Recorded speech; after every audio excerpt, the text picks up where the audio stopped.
Hi viewers, welcome to our channel. Present మనతో పాటు దామ బాలాజీ గారు సీనియర్ జర్నలిస్ట్ ఉన్నారు. వారితో ఒకసారి మాట్లాడదాం. సార్ నమస్కారం సార్. నమస్తే సార్, చిరంజీవి గారికి సంబంధించి ఆయన ఫోటోల్ని లేకుంటే వీడియోల్ని ఎడిటింగ్ చేసి రకరకాల సైట్లలో పెట్టేస్తున్నారు సార్. ఇది తన పరువుకు భంగం అని చెప్పేసి అటు చిరంజీవి గారు కోర్టుకు వెళ్ళారు, సైబర్ క్రైమ్ పోలీసుల్ని కలిశారు, అండ్ సిపి సజ్జనర్ గారిని కూడా కలవడం జరిగింది. సో అసలు ఏం జరుగుతుంది, మరి ఈ మధ్య కాలంలో ఇటువంటివన్నీ కూడా భారీగా పెరిగిపోయాయని కూడా చెప్తున్నారు కదా. మరి చిరంజీవి గారి విషయంలో అసలు ఏం జరిగింది, మరి దీన్ని ఎలా కంట్రోల్లోకి తీసుకురావాలి, మీరేం చెప్తారు సార్ దీనికి సంబంధించి? ఇదొక షాకింగ్ అని చెప్పాలి. మనం ఇప్పటి వరకు ఏంటంటే డీప్ ఫేక్ అంటారు. డీప్ ఫేక్ వీడియోస్ అంటే యాక్చువల్ గా నన్ను పోలిన దాన్ని ఏఐ ద్వారా సేమ్ నాలాగే ఉండే ఒక మనిషిని క్రియేట్ చేసి వాళ్ళకి బట్టలు తీసేయాలంటే బట్టలు తీయచ్చు, వేరే కాస్ట్యూమ్ వేయచ్చు, లేకపోతే వేరే వాళ్ళతో నేను ఎలాగన్నా నేను ఉన్నట్టుగా చూపించవచ్చు. అలాగా అంటే నేనే ఉన్నట్టుగా నమ్మించడానికి అన్ని రకాల ఇది చేయొచ్చు అనమాట. వీడియో ఒకప్పుడు ఏంటంటే ఫోటోలు మార్ఫింగ్ ఫోటోలు అనేవి ఉండేవి. ఫోటోల్లో ఇవి వచ్చేవి. ఒకప్పుడు మనకి ఒక 20 ఏళ్ళకు ముందే సినిమా హీరోయిన్ల న్యూడ్ చిత్రాలు మనకు అన్నిట్లో కూడా వెబ్సైట్లలో కనబడేవి. అప్పుడు ఏంటంటే వేరే వాళ్ళ బాడీలకి ఈ హీరోయిన్ల ఫేస్ని తీసుకెళ్లి తగిలిచ్చేసేవాళ్ళు. అది రియలిస్టిక్ గా అనిపించేవి. వాళ్ళ కరెక్ట్ గా వాళ్ళ సైజ్ అవన్నీ చూసుకొని దానికి చేసేవాళ్ళు. అప్పట్లో వీడియోలు ఉండేవి కాదు, ఫోటోలు మాత్రం అందరు హీరోలవి హీరోయిన్లవి అప్పటి నుంచే ఉన్నాయి. అది హీరోయిన్లు కొంతమంది కేసులు పెట్టారు, కొంతమంది ఎంతమంది ఏమైనా తీస్తారు, ఎన్ని సైట్లలో తీస్తారు కాబట్టి సైలెంట్ అయిపోయారు, చూస్తే చూసుకోనిలే అన్నట్టుగా అయిపోయారు. ఇది మనకే కాదు, హాలీవుడ్ కూడా. అంటే సెలబ్రిటీ పోర్న్ అనేది సపరేట్ గా ఒక సెక్షన్ ఉంటుంది. ప్రతిదీ సెలబ్రిటీ హాలీవుడ్ అంటే వాళ్ళు రియల్ గా కొన్ని సినిమాల్లో సాఫ్ట్ పోర్నర్లో కూడా యాక్ట్ చేస్తారు కాబట్టి అవన్నీ తీసి దాన్ని చేసేవాడు. ఇప్పుడు ఏమైందంటే ఏఐ వచ్చినాక ఏమైందంటే, ఫర్ ఎగ్జాంపుల్ నువ్వు గ్రోక్లోకి వెళ్ళి ఒక ఫోటో ఇచ్చి, గ్రోక్లో ఒక ఇమాజిన్ అనే సెక్షన్ ఉంటుంది, ఇమాజిన్లోకి వెళ్ళి నువ్వు ఒక ఫోటో పెట్టి ఈ ఫోటోని వీడియోగా మార్చి ఇంకొక అబ్బాయిని ముద్దు పెట్టుకున్నట్టు లేకపోతే హగ్ చేసుకున్నట్టుగా పెట్టమంటే అది పెట్టేస్తుంది ఇమ్మీడియట్గా. ఇది డేంజర్ అనమాట. అంటే మనకు ఒక అమ్మాయి ఫోటో దొరికితే ఆ అమ్మాయి వేరే వాళ్ళతో ముద్దు పెడుతుందని చెప్పి మనం వీడియో క్రియేట్ చేసి అమ్మాయిని బ్లాక్మెయిల్ చేయొచ్చు, లేకపోతే వాళ్ళ హస్బెండ్ ఉంటే హస్బెండ్కి పంపించవచ్చు, ఎవరికైనా పంపించవచ్చు. ఈజీ. ఇది నేను అందరికీ సులభమైన వ్యవహారం చెప్తున్నా. అట కాకుండా సపరేట్ కొన్ని వీడియో జనరేటింగ్ సైట్స్ వచ్చాయి. వాటిలో కొద్దిగా నాలెడ్జ్ ఉండేవాళ్ళు రెండో సబ్స్క్రైబ్ చేస్తే చేసేయచ్చు. ChatGPT, గ్రోక్ లాంటి వాళ్ళు ఏంటంటే కొంత వాళ్ళు కొన్ని రూల్స్ పెట్టుకొని ఉంటారు. అన్నీ చేయమంటే చేయరు, వాళ్ళు చేయమని జనరేట్ చేయవు అవి. కానీ కొన్ని సైట్స్ చేయగలుగుతారు. కొంతమంది ఎక్స్పర్ట్లు ఏం చేస్తారంటే వాళ్ళే కోడ్ అంతా కూడా రాసి ఆ సైట్లలో ఉండే కోడ్ అంతా కూడా వీళ్ళే రాసి వీళ్ళే జనరేట్ చేయగలుగుతారు. సో అలాగా ఇవాళ మామూలు మనుషులే ఈజీగా చేయగలిగినట్టుగా అయిపోయింది ఇప్పుడు ఇవాళ ఉన్నది. అంటే డీప్ ఫేక్ ల్యాబ్ అని ఒక యాప్ ఉంది, దాంట్లో చేసేయచ్చు.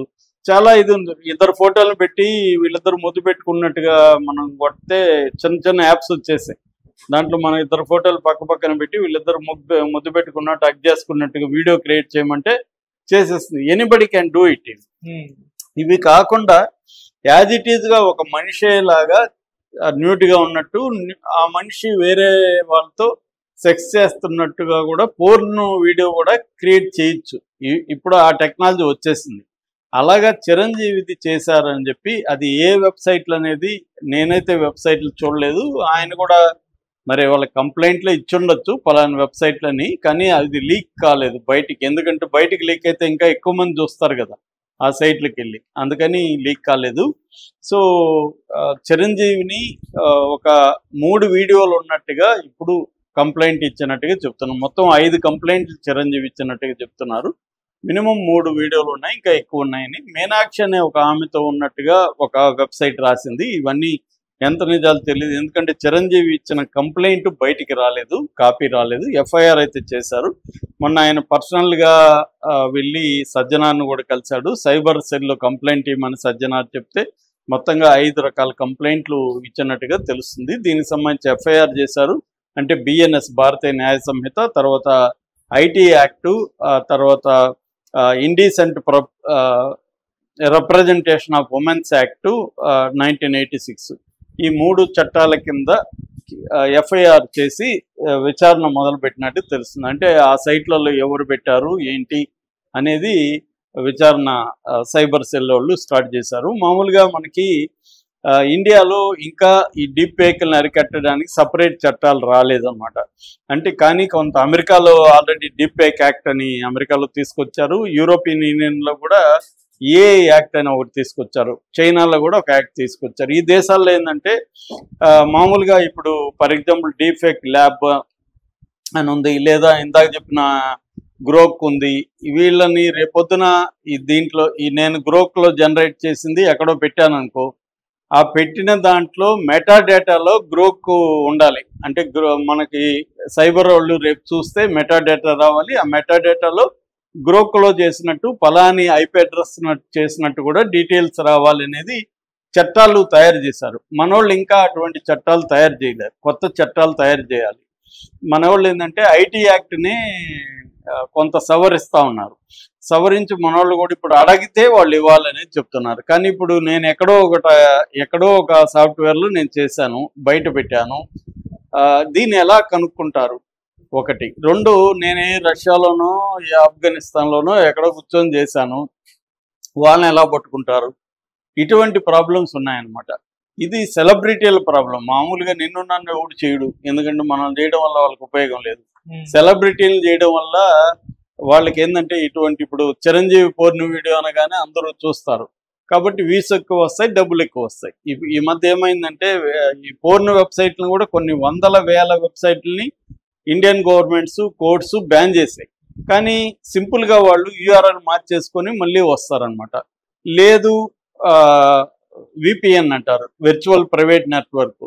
అవి కూడా ఫ్రీ యాప్స్ వచ్చేసాయి, డబ్బులు కడితే ఇంకా అప్సెల్గా ఉంటాయి.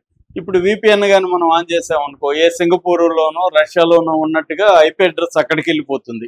అప్పుడు నేను అన్ని సైట్లు ఓపెన్ అవుతాయి. అప్పటి వరకు ఓపెన్ కాని సైట్లంతా కూడా నా బ్రౌజర్లో ఓపెన్ అయిపోతాయి. ఇది అందరూ చేస్తున్నారు ఇవాళ. రూరల్లో కూడా అందరికి తెలిసిపోయింది. ఇక రెండవది బ్లాక్ వెబ్ అంటారు, డార్క్ వెబ్. డార్క్ వెబ్ మన టోర్ బ్రౌజర్ లాంటివి అవి కూడా అందరికి అందుబాటులోకి వచ్చేసాయి. ఆ బ్రౌజర్లో విపిఎన్ లేకుండానే అన్ని ఓపెన్ అవుతాయి అన్నమాట. కాబట్టి ఇప్పుడు అన్ని సైట్లు బ్యాన్ చేసిన ప్రతి సైటు ఓపెన్ అయిపోతున్నాయి.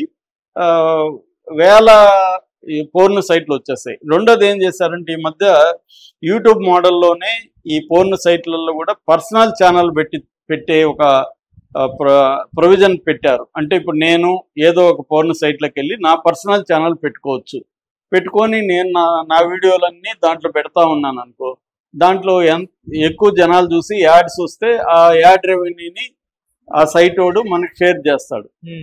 జస్ట్ లైక్ యూట్యూబే షేర్ చేయడం వల్ల ఏమవుతుందంటే దాంట్లో రెవెన్యూ ఇంకా ఎక్కువ వస్తుంది. అందువల్ల ఈ మధ్య ఏం చేస్తున్నారంటే ప్రొఫెషనల్స్గా అమ్మాయిలు అబ్బాయిలు పర్సనల్గా వాళ్ళే వీడియోలు తీసుకొని వాళ్ళ ఛానల్లో పెట్టుకుంటున్నారు. సో ఈ సంఖ్య కూడా పెరిగింది ఇండియాలో.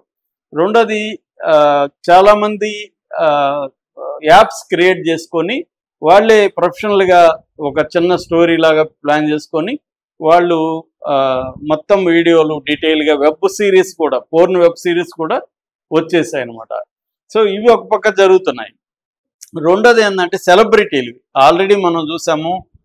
రష్మిక మందన్న తలని తీసుకెళ్ళి అక్కడ ఒక పటేల్ అనే ఒక అమ్మాయికి లండన్లో ఉండే అమ్మాయికి పెట్టేశారు. అమ్మాయి ఎక్స్పోజింగ్గా ఉంది 2023లో. తర్వాత అది చేసింది ఎవరో కాదు, గుంటూరులో ఉన్న ఒక కుర్రాడు చేశారని ఢిల్లీ నుంచి సైబర్ క్రైమ్ వాళ్ళు పట్టుకున్నారు.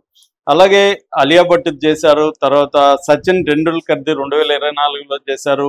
రణబీర్ సింగ్ చేశారు. ఐశ్వర్య రాయ్ చేశారు. సునీల్ శెట్టి చేశారు. ఇంకా రాబోయే కాలంలో మనం చాలా వినబోతున్నాం అనమాట. అంటే సెలబ్రిటీలు ఒకప్పుడు ఎట్లాగైతే న్యూడ్ ఫోటోలు చేశారో ఇప్పుడు నీట్గా ఇద్దరు సెలబ్రిటీల మధ్య పోర్న్ వీడియోలు కూడా క్రియేట్ చేసేయచ్చు. అంటే ఇద్దరు సెలబ్రిటీలు పోర్న్ దీంట్లో చేశారు అని నమ్మిచ్చేసి పెట్టేయచ్చు అనమాట. అంటే రియల్గా తీయాల్సిన అవసరం లేదు. రాబోయే కాలం అంతా ఏఐ పోర్న్ వీడియోలతో నిండిపోబోతుంది.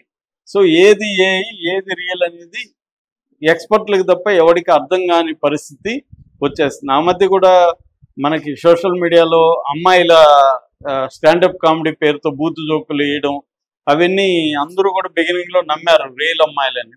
తర్వాత ఏఐలని అర్థమైంది.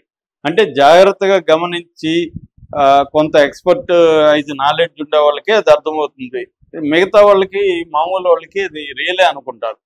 సో అట్లా చిరంజీవి పాపం ఆయన ఇప్పుడు వాపోయాడు. ఆల్రెడీ సిటీ కోర్టుకు వెళ్ళి సిటీ సివిల్ కోర్టులో ఆయన ఒక ఇంజెక్షన్ కూడా తీసుకున్నాడు. తన ఫోటోలు కానీ తన వీడియోలు కానీ ఎవరు వాడకూడదని. అయినా ఏఐలు వాడతారు కదా, మామూలు వాళ్ళు వాడకపోవచ్చు, కానీ ఏఐ చేసేవాడు ఎక్కడో కూర్చొని చేస్తాడు. సో దాంట్లో డబ్బులు కూడా ఉంది కాబట్టి ఇది ఒక పెద్ద ఇబ్బంది వరల్డ్ వైడ్గా. సో మన వాళ్ళు కూడా చట్టాలు తీసుకొచ్చి ఈ ఏఐ చేసే ల్యాబ్స్ కానీ ప్లాట్ఫామ్స్ కానీ యాప్స్ కానీ రూల్స్ పెట్టాలి.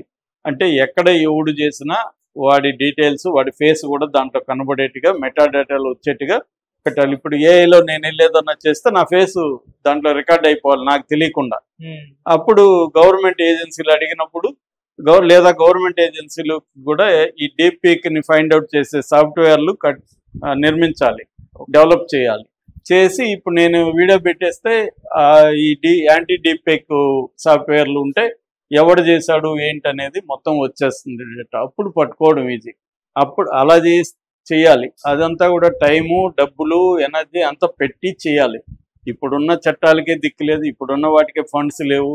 దీని మీద ఎంత పెడుతుంది గవర్నమెంట్ అనేది ప్రాబ్లమే. దీనివల్ల సెలబ్రిటీలు, ముఖ్యంగా అమ్మాయిలకు కూడా, ఇప్పుడు నాకు ఒక అమ్మాయి నేను ట్రై చేస్తాను, అమ్మాయి పడలేదు, నాకు కోపంతో ఏం చేయాలి, ఆ అమ్మాయి ఫోటో తీసుకొని, అమ్మాయి ఫోటోలు దొరకడం ఇవాళ పెద్ద కష్టం కాదు, ఫోటోలు తీసుకొని నేను వీడియోలు చేసేసి పోర్న్ సైట్లలో పెట్టేయచ్చు. సో కాబట్టి ఇది డేంజర్ వ్యవహారం. కాబట్టి ఏంటంటే ఇక్కడ ఒకటి రెండు చెప్పాలి. ఒకటి, ప్రభుత్వాలు దీన్ని ఫైండ్ అవుట్ చేయడానికి రకరకాల టెక్నాలజీలు చట్టాలు తీసుకురావాలి. రెండు, ఇండివిజువల్స్ నాది ఎవడన్నా నీట్గా పెట్టుకోరా అనుకోవాలి తప్ప మనం బాధపడి ఆత్మహత్య చేసుకోవడం ఇంకొకటి చేయడం అనేది కరెక్ట్గా. ముఖ్యంగా అమ్మాయిలకి చెప్తున్నా, ఎందుకంటే ఇప్పుడు అమ్మాయిలు ఎవరు కూడా సేఫ్ కాదు. ఏ అమ్మాయి ఫోటో అయినా వీడియో అయినా చేసేయచ్చు. కాబట్టి అమ్మాయిలు కూడా కేర్ చేయకుండా ఉండడం. నా వీడియో అందరూ బట్టల కింద అందరూ మనం నీటే కదా, నా న్యూడ్ ఉంటే ఏంటి అనేది అమ్మాయి అనుకోవాలి తప్ప అయ్యో అయిపోయిందా, ఇలా అయిపోయిందా, నా న్యూడ్ వచ్చేసిందా అని ఆత్మహత్యలు చేసుకోవడం అనేది రాంగ్. ఎందుకంటే దాన్ని నువ్వు ఆపలేవు, నీ కంట్రోల్లో లేడు. ఎప్పుడైతే నువ్వు భయపడతావో నిన్ను బ్లాక్మెయిల్ చేస్తారు. భయపడలేదు అనుకో, బ్లాక్మెయిల్ చేయడానికి వాళ్ళ దగ్గర ఏముండదు. ఎవడన్నా నా న్యూడ్ ఇది పెట్టి రే నీ న్యూడ్ అందరికి పెడతాను నాకు డబ్బులు అన్నా అనుకో, ఎవరు పోయారా పెట్టుకోరా అని, ఇంకా కావాలంటే ఏమన్నా హెల్ప్ కావాలంటే అడుగుతానని చెప్పాలి మనం. అంతేగాని అయ్యో పెట్టద్దు నేను డబ్బులు ఇస్తాను అన్నాం అనుకో, అది నెవర్ ఎండింగ్, అడుగుతూనే ఉంటారు. కాబట్టి అమ్మాయిల సైకాలజీలో మార్పు రావాలి. పేరెంట్స్ కూడా సపోర్ట్ చేయాలి. మన అమ్మాయిది ఎలా పెట్టారని కానీ భయపడిపోవాల్సిన అవసరం లేదు. కేసులు పెట్టచ్చు, కేసులు పెట్టినా కూడా చిరంజీవికే గతి లేదు. మామూలు వాళ్ళ పరిస్థితి ఏంటి అనేది ఇప్పుడు ఇవాళ అందరూ కూడా డిస్కస్ చేసుకుంటున్నారు. Okay, thank you so much.